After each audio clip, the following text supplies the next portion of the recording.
बर्तन भी धुल गए और कपड़े भी। चलो अब जल्दी से घर चलते हैं।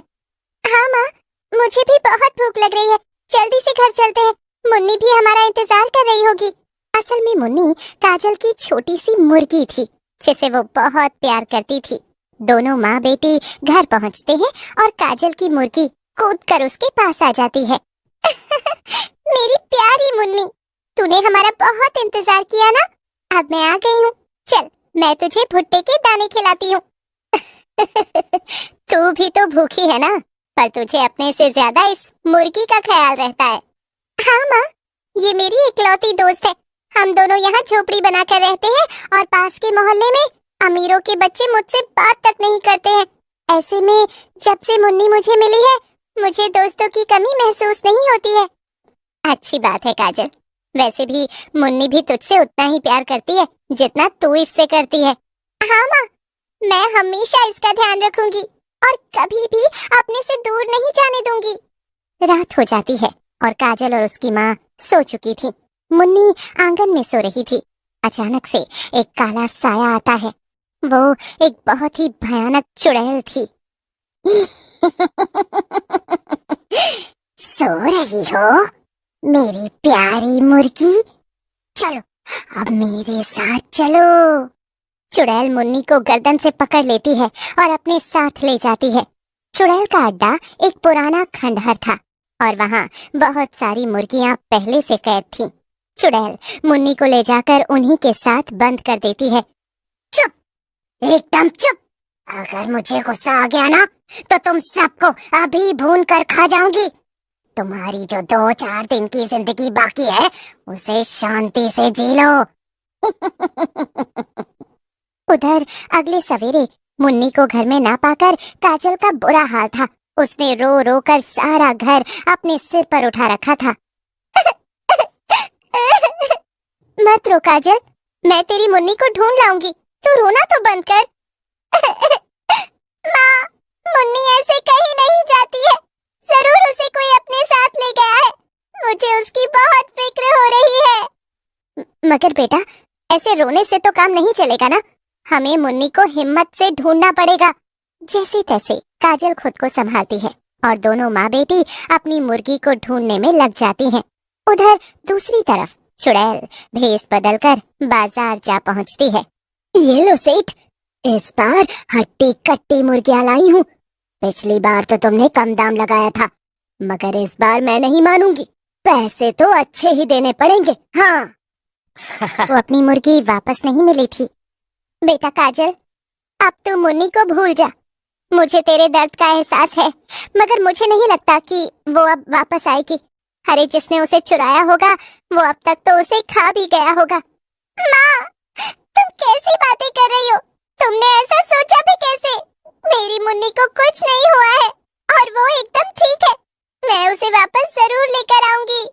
गुस्से में काजल घर से निकल जाती है और चलते चलते बाजार जा पहुंचती है। अरे, मैं कितनी दूर आ गई घर से। अब वापस जाती हूँ, वरना माँ मुझे बहुत डांटेगी। जैसे ही काजल वापस घर जाने के लिए मुड़ती है, अचानक से उसे कुछ मुर्गियों की आवाज सुनाई देती है। हाँ? मुन्नी, मुन्नी! काजल बिना कुछ सोचे समझे आवाज के पीछे भागने लगती है और वो सीधा सेठ की दुकान के सामने जाकर रुकती है।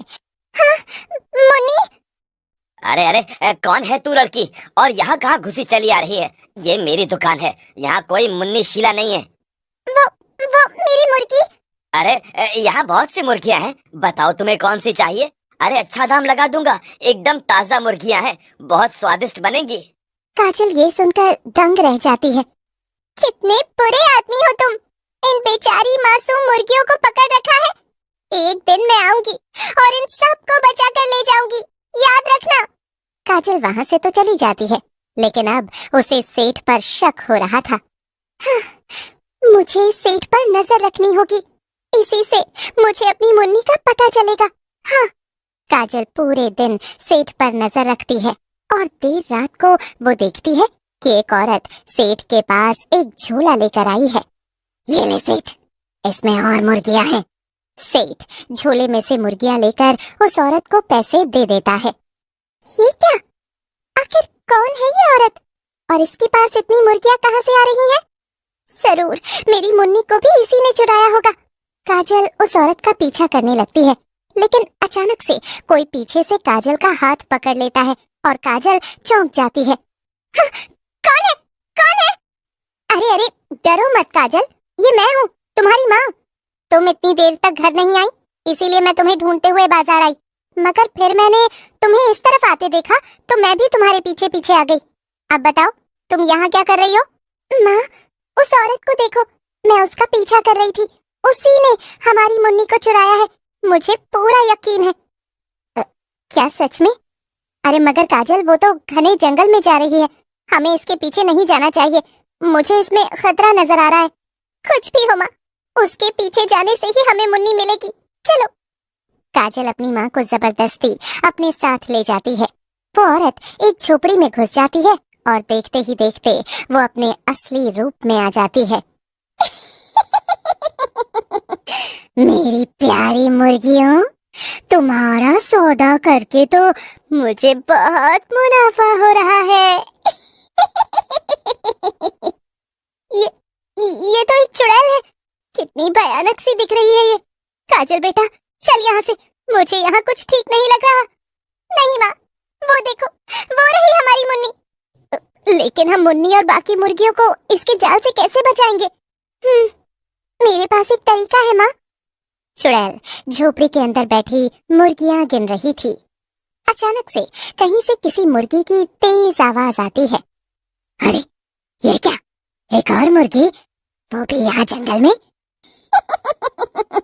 अभी जाकर उसे पकड़ कर लाती हूँ। चुड़ैल खुशी के मारे बिना सोचे समझे जल्दी से बाहर भागती है और जंगल में यहाँ वहाँ उस मुर्गी की तलाश में लग जाती है। जैसे ही चुड़ैल झोपड़ी से थोड़ा दूर जाती है, मंजू आकर सभी मुर्गियों को एक बड़े से झोले में भर लेती है। मंजू झोला उठाकर झोपड़ी से बाहर निकल जाती है और जंगल के बाहर वाले रास्ते पर काजल का इंतजार करने लगती है। इधर चुड़ैल पागलों की तरह जंगल में भटक रही थी। जैसे ही चुड़ैल वापस जाने के लिए मुड़ती है तो काजल उसके सामने आ जाती है और बिना वक्त गवाए उसके ऊपर एक पाउडर फेंक देती है। चुड़ैल को कुछ दिखाई नहीं देता और वो दर्द से चिल्लाने लगती है। आ, आ, कौन है तू? ये क्या है? मेरी आंखें जल रही हैं, मैं तुझे छोड़ूंगी नहीं। छोड़ेगी तो तब जब तू मुझे देख पाएगी। काजल जल्दी से वहाँ से भाग जाती है और अपनी माँ के पास पहुँचती है। दोनों अपने घर चले जाते हैं और सारी मुर्गियों को आजाद कर देते हैं। मेरी प्यारी मुन्नी, तू कहाँ चली गई थी? अब कभी मुझसे दूर मत जाना, तेरे बिना मेरा दिल नहीं लगता है। मानना पड़ेगा काजल, तू अपनी मुन्नी से बहुत प्यार करती है। अरे तू तो इसे उस खतरनाक चुड़ैल के पंजे से भी छुड़ा कर ले आई। अभी काम पूरा नहीं हुआ है माँ, अभी कुछ और करना बाकी है। चलो मेरे साथ, बताती हूँ। और अपनी माँ के साथ सेठ की दुकान पर पहुँचती है। सेठ बस दुकान बंद करके जाने ही वाला था। सारी मुर्गियों को आजाद कर दो सेठ, वरना अच्छा नहीं होगा। जा मुन्नी, अपना कमाल दिखा। काजल के ऐसा बोलते ही मुन्नी और बाकी सब मुर्गियों ने सेठ पर हमला कर दिया। काजल और मंजू ने मिलकर बाकी मुर्गियों को भी आजाद कर दिया और सेठ की धज्जियां उड़ गईं। तुझसे कहा था ना सेठ, चुपचाप मेरी बात मान लेता तो अच्छा होता, अब आराम से पचता। मुर्गियों के अंडे बेचकर मंजू और काजल ने एक नया जीवन शुरू किया और वो खतरनाक चुड़ैल भी दोबारा कभी गांव की तरफ नहीं आई।